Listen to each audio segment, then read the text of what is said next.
It's Spoilerin Time. This is the show where we take all of the work we do on Cordkillers to know how to watch and what to watch and talk about what we did watch. This week, packed with The Office, Season 2, Episode 6, Barry, the Season 2, Episodes 6 through 8, Deadwood, the movie, and Godzilla, King of the Monsters. I'm Tom Merritt with Brian Brushwood. Heck yeah, but first we got to check in on the movie draft, which I don't care about because I'm definitely losing. You're in second place. Second place is first loser, Tom. Secret Life of Pets 2 is still your hope. Man. Yeah, but you're probably losing. No, you're. I mean, you're at 441 million with one more movie left. Secret Life of Pets coming out June 7th.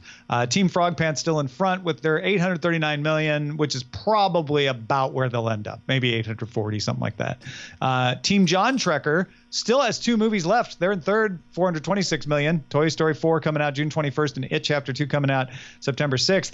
And Sword and Laser now no clearer to me whether we will do better or worse now, because John Wick Chapter 3 Parabellum at 117 million, which is about right, and Aladdin at 154 million, which is about right. They'll both probably end up near, John Wick will probably end up near 200 million, and Aladdin will probably go over 200 million, which is about right, which means I need Dark Phoenix not to disappoint and Lion King to overperform to even have a shot, but it's looking better and better for Team John Trekker. Lion King has that chance to overshoot. I think you are overestimating the longevity of both Aladdin and John Wick. I feel like we've seen the bulk of what we're going to get.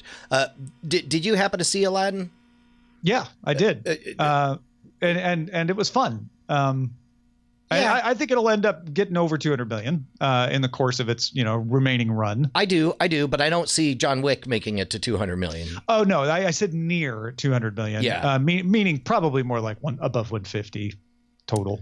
Yeah, Aladdin was maybe fine. Closer to 150 than 180. But again, it really does rest on Dark Phoenix not bombing and the Lion King overperforming for me to even have a whiff of a hope. Which still very much could happen. But I got to tell you, if I was going to place a side bet action right now, it would be that Frog Pants will be our first ever, if not quite.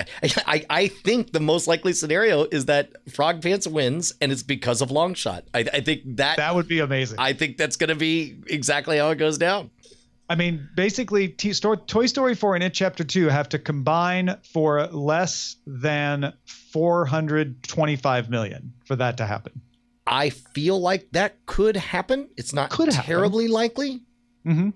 But it's possible. Yeah. Wow. That's crazy. All right. What do we want to spoil first? Well, we've got some triage to get to. Norm wrote in and said he would like to see us watch Extras as our next choice for Spoilerin Time. Also, Tim Jar saying the same thing. Extras with David Brent. It's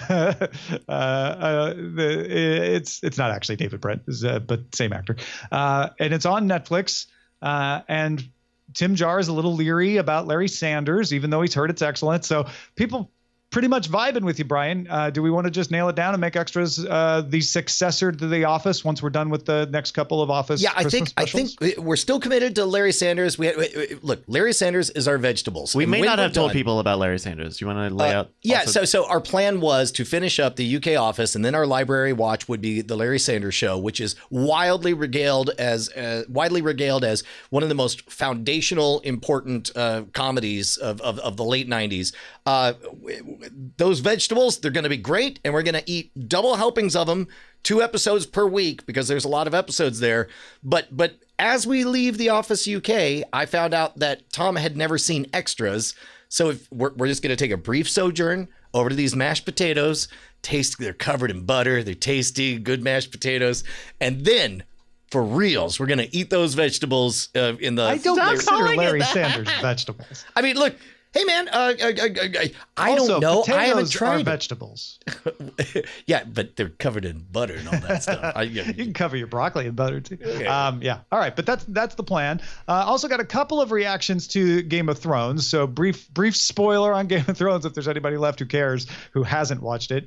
Matt says, I read that final scene with Jon Snow differently. I definitely think he's abandoning his watch, and that's why they linger on him. I assume a different reason for Tormund showing up at Castle Black. I assumed he was there with the rest of the wildlings to intimidate the Night's Watch into handing Jon over. I didn't see that. There's probably not a large contingent of the Night's Watch left, and the wildlings probably wouldn't have much pushback. I also think it's just the easiest way for them to get back north. But I was surprised how little time you guys devoted to actually talking about Bran being king. They installed a psychic with no emotions and potentially 1,000-year lifespan. Seems like stuff could go wrong. And because one of the things they rushed was any development of his new personality, we don't know his motivations. I mean, he has none. That's sort of the character of Bran. He's stoicism defied. He's a technocrat. Yeah, I mean, he's an algorithm. I made a joke on Twitter, or not even a joke, a question, like, how long until we could just elect an AI that will dispassionately execute the things that maximize benefit? Congratulations, Westeros has it. It's called Bran. And then Jay from Katy, Texas, says he couldn't help but strongly disagree with the charitable take on the finale. Grey Worm insisting Jon be punished and then immediately leaving. Sansa deciding the North should stay independent and every other kingdom being cool with it. Jaime and Brienne, Tyrion as a prisoner, and then immediately ask, why do you think he should be king? Overall, I agree that the conclusions are plausible, but they didn't do anything to make it believable. If HBO had cut them off, I'd be more understanding. But what I've seen, that they were the ones who chose to shorten the season. Respectfully disagree. I think that many of these, there is an absolute precedent for the North to stay independent. It has for much of the time. And even after it's been unified, it's sort of been like, well, we're going to have our own king, but I guess we'll bend the knee to you. So basically, the rest of the Six Kingdoms, it would make sense for them like to look left, look right, and say, who's got an appetite to do this all over again and have another war? And everyone's like, no, none of us. Great. Enjoy the North. And also we talked about it, like, look, it's not great that they drifted over the finish line, but and yes, you could tell when TV writers started working from bullet points instead of entire novels. All things being told, you look at the project as a whole, still it's a fine. Hey, you want to experience truly disappointing endings? Go read some Stephen King.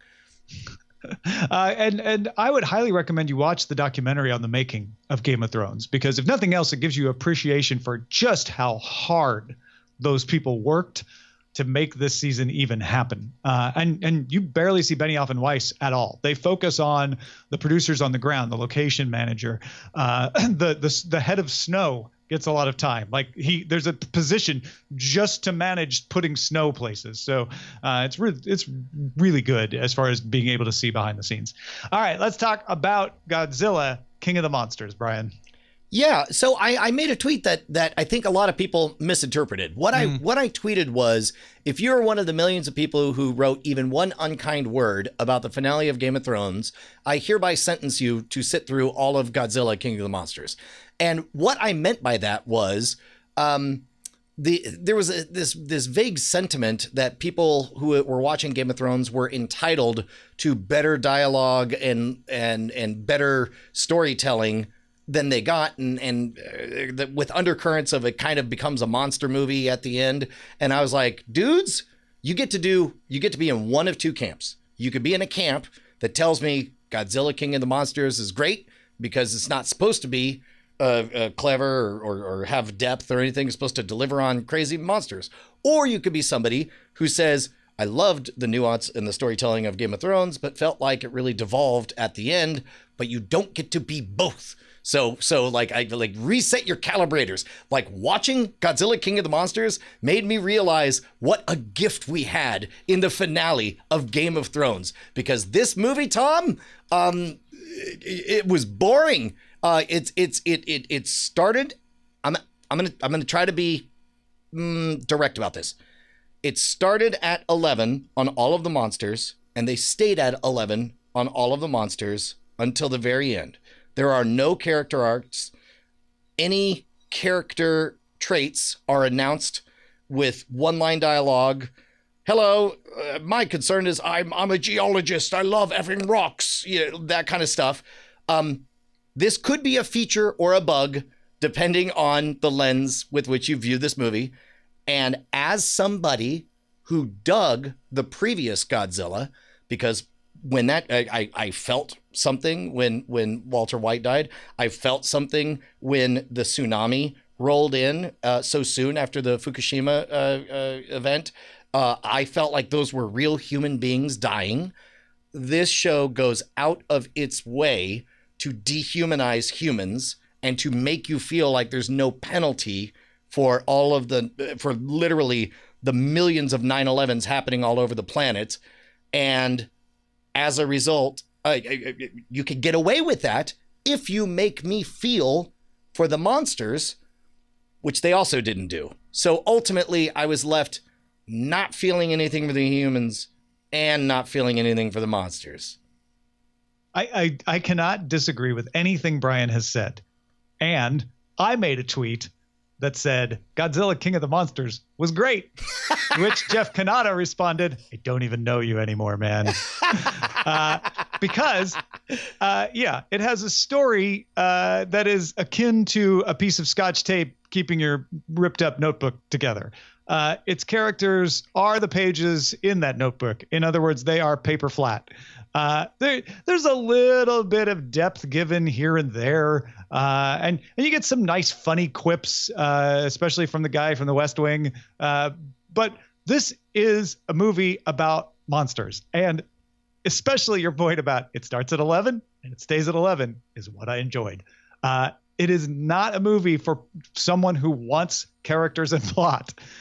If all you want is show me a highlight reel of monsters fighting, where the story is actually a very simple story about the monsters and their battle for who should be king of them, then that's what you're going to get from Godzilla King of the Monsters.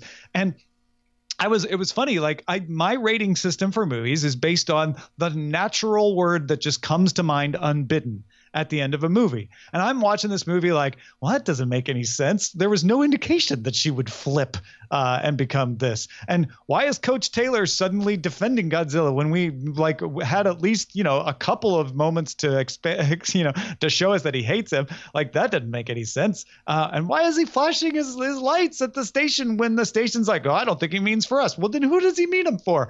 And yet at the end, I was like, that was great. Because you know what I loved? I loved the disaster movie aspect of it. Give me a disaster movie and I will forgive basically everything else.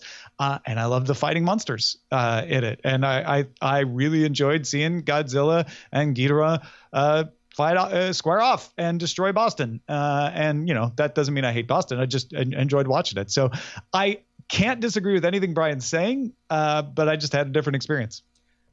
Man, okay.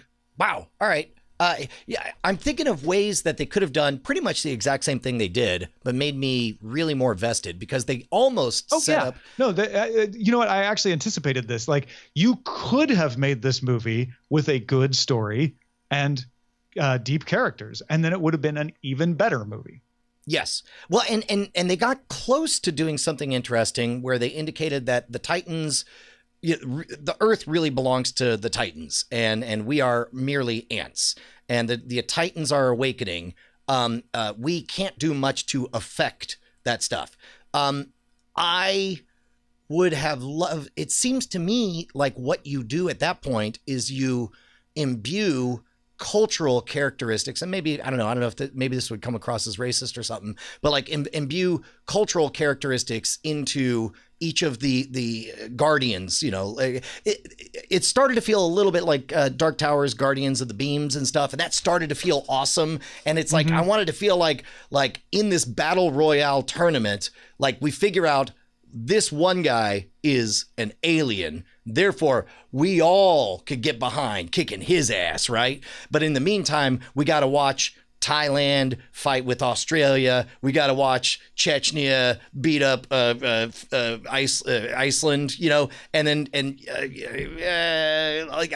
I feel like that would have been a movie. I would have had stakes. Like, man, I don't know which of these are going to survive, but I mean, we all want that alien dead, and we are all pretty sure Godzilla's going to be the one to do it. But in the meantime, I wished for an easy trick to project literally anything onto any of the other monsters. Yeah, it's interesting. Godzilla, which as you said, you liked better, tried to do that more. And a lot of people criticized it for that, said, why don't you give me my fighting kaiju? That's why I like the Toho Godzilla.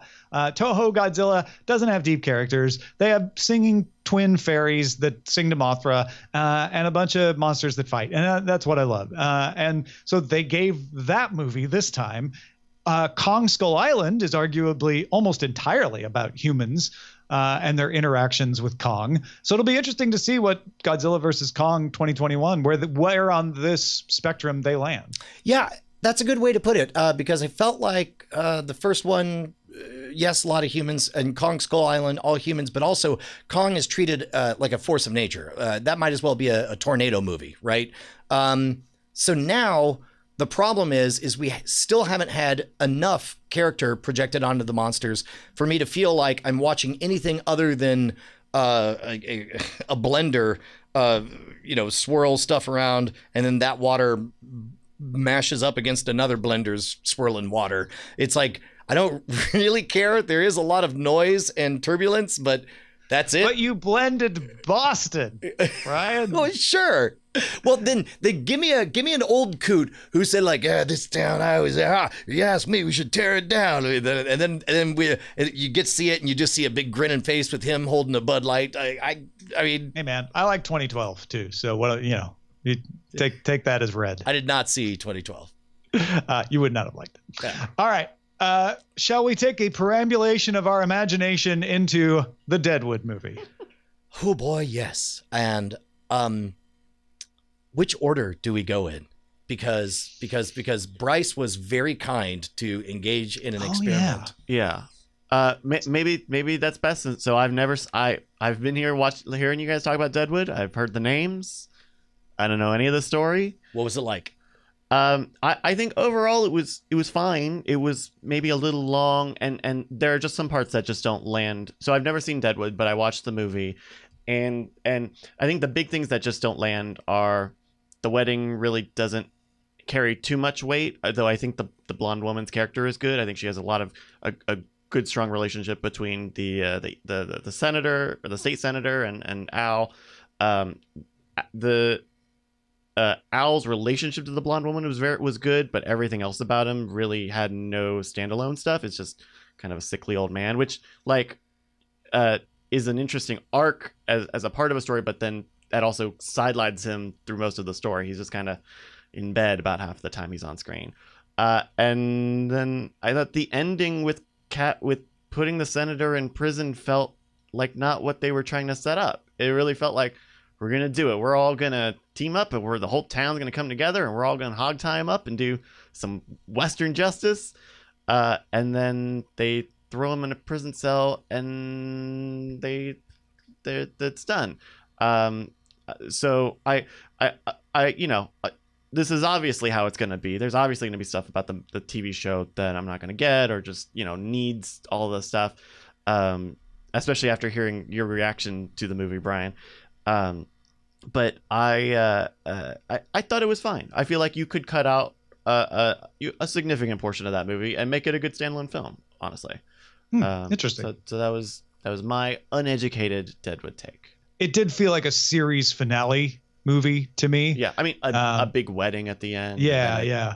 And that sort of affirms that. But it's interesting. There's probably more in there that you understood and enjoyed than I may have expected. Yeah, I mean, it's not a complicated story. You can kind of tell who the archetypes are, right? But like you were able to pick up that that they had done a cover up, a deception. Oh yeah, they show you the clips well enough. That none of I thought the flashbacks were really well used to remind even me, like, oh right, yeah, okay, that's what happened. Good. And Raylan is married to Anna Gunn, but you could tell that he had history with the rich bank owner girl who comes back with the 19-year-old daughter. Yeah, that stuff was I think because there's history on it, they kind of give it a lighter touch. And so I think that kind of maybe the finer details of that kind of got washed away. Mm-hmm. But yeah, I think most of the major movements play. So I do like describing the Deadwood love triangle as Mrs. White, Raylan, and Jackie from House of Cards. accurate. If it helps, that was the headcanon go through my head during all of Godzilla. It was like, all right, so Eleven's about to use her powers at any moment. Coach Taylor.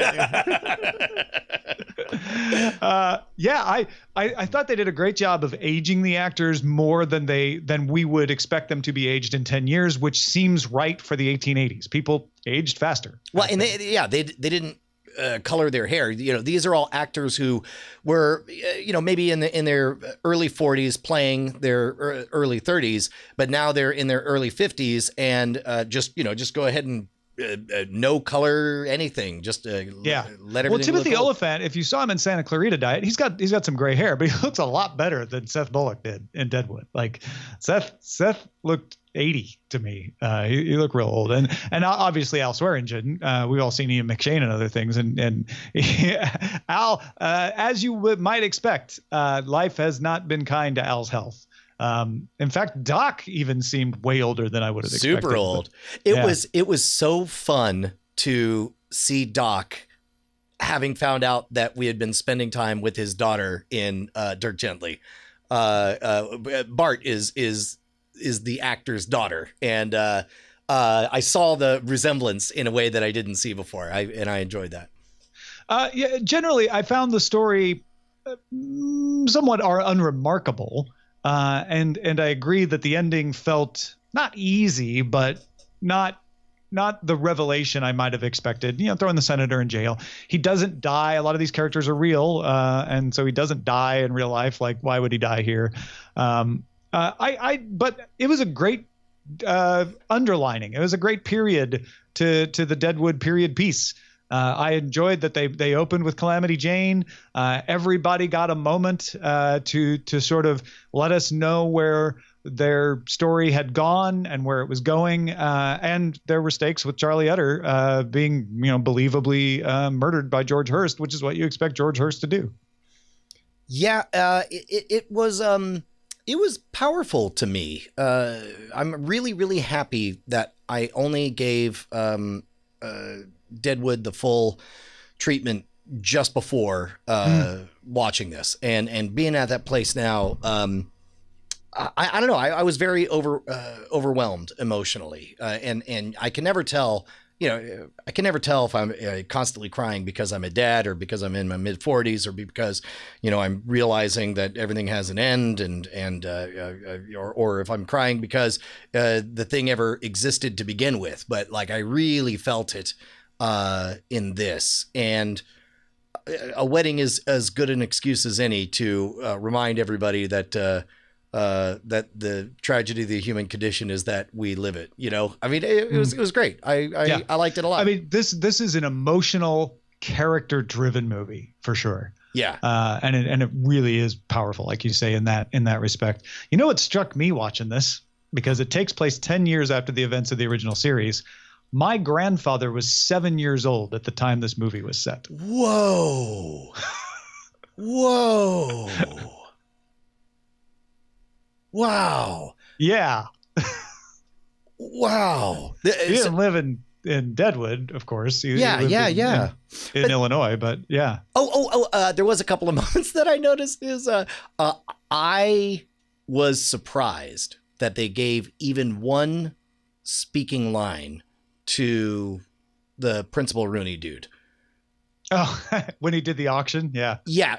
Well, because before then, the only time we see him is he's taking a photograph, and we see him half peeking through, from the side of the photography machine. I think it's called a camera. Yes.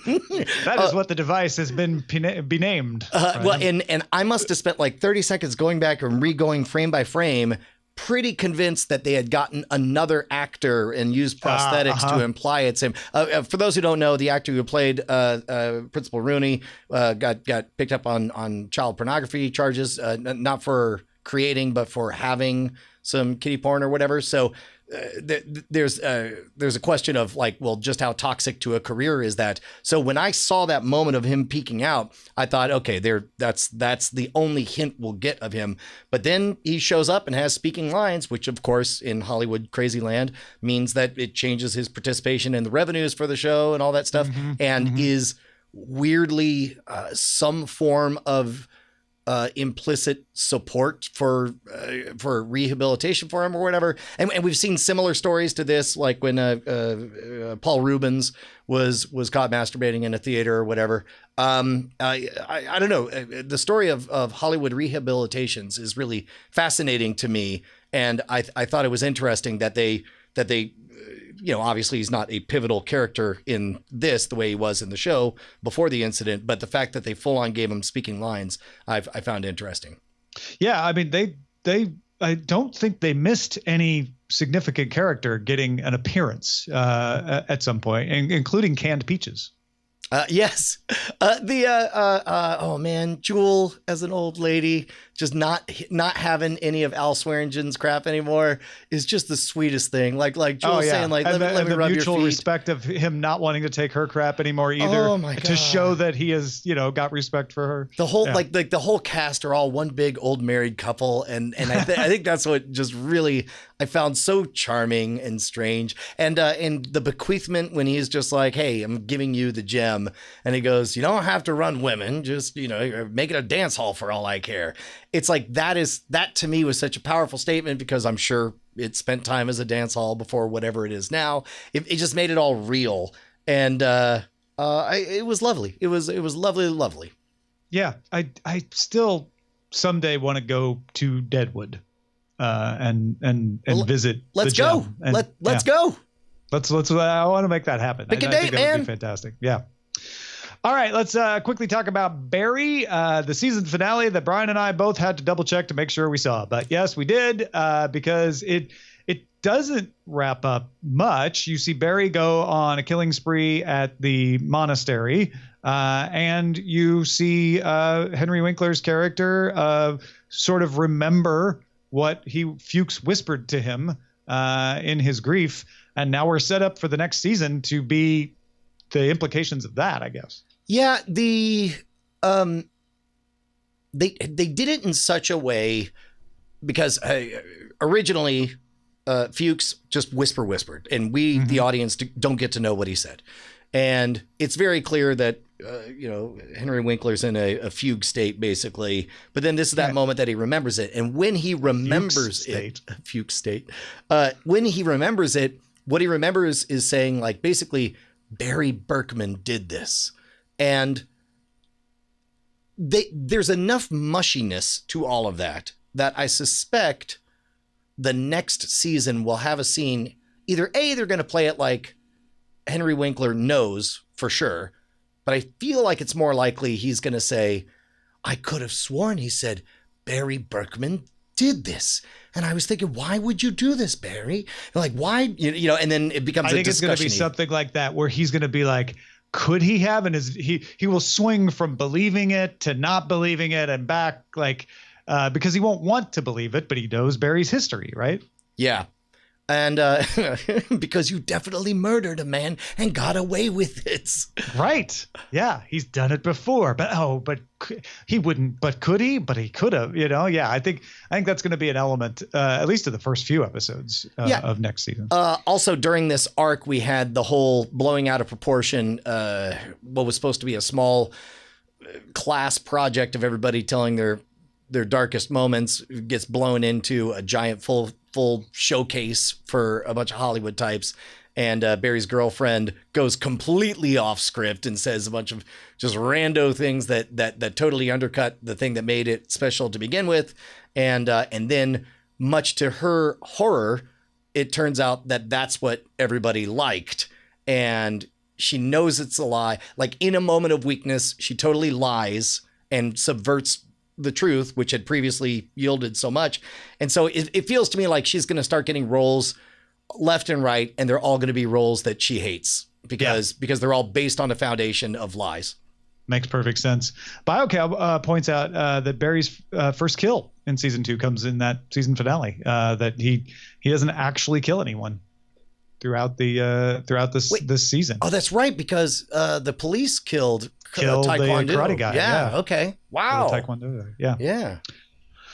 All right. Anything else on Barry? No, I'm digging it. I think your meagrams about me rolling my eyes at the hooray for Hollywood stuff were unjustified. I think that the rest of the story is is good enough. NoHo, Hank, and Fuchs, I would watch a series of just the two of them. Although I can't see either of them as leading characters, the two of them playing against each other would be a very interesting series.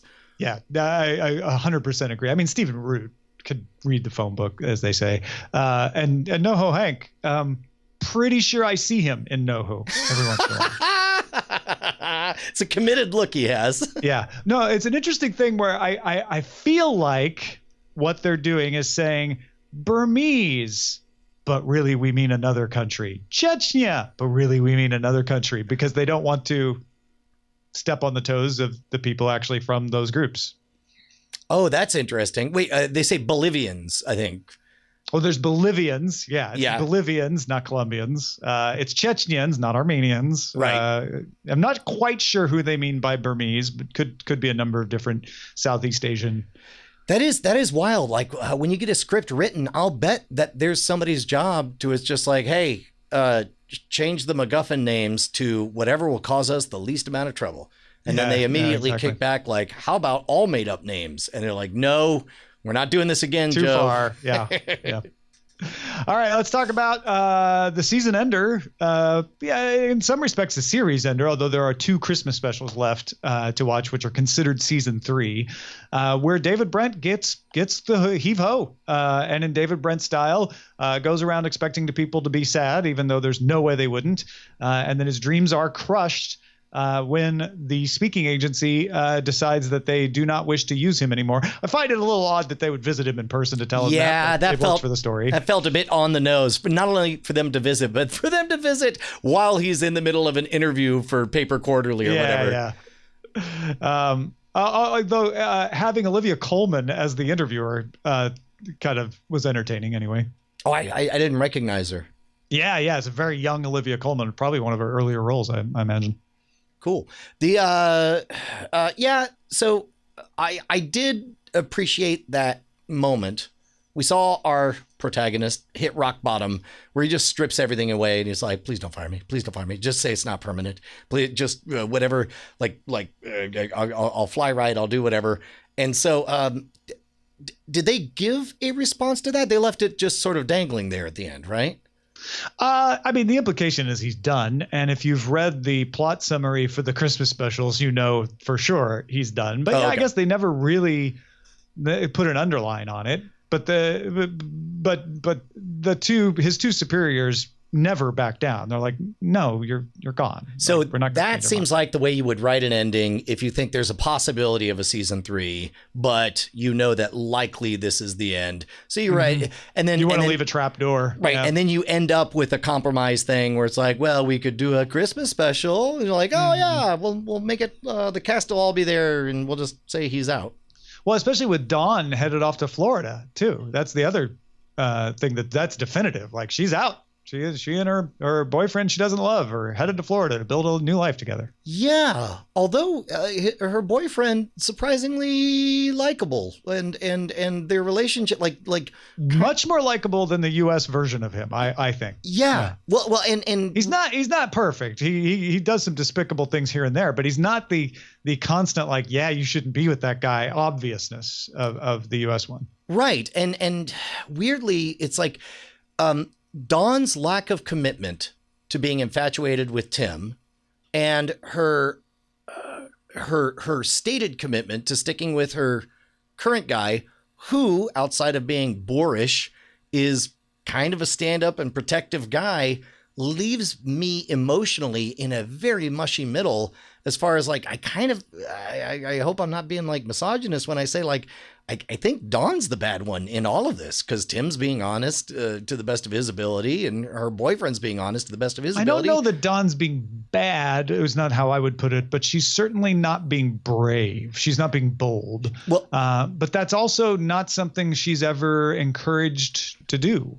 So I don't know. I suppose what I'm saying is very little has been made for her case for why I should root for her because I've not seen her be a victim and I've not seen her interested in being a hero. And so as a result, I'm just like, what are you doing, girl? Are you in or you out? Yeah. All right. Any other thoughts on The Office? Everybody's mean in that show, and the U.S. version is better. Yeah. Well, we got 2 more episodes for them to try to turn you around. And then we'll be moving on to Extras. Which I really think you're going to love. I really think you're going to love. Which is also Ricky Gervais. Yep. And is available on Netflix. So keep an ear out for that. Thanks, everybody, for supporting us. Patreon.com/Cordkillers, where you get Spoilerin Time early. And we will spoil you again next time.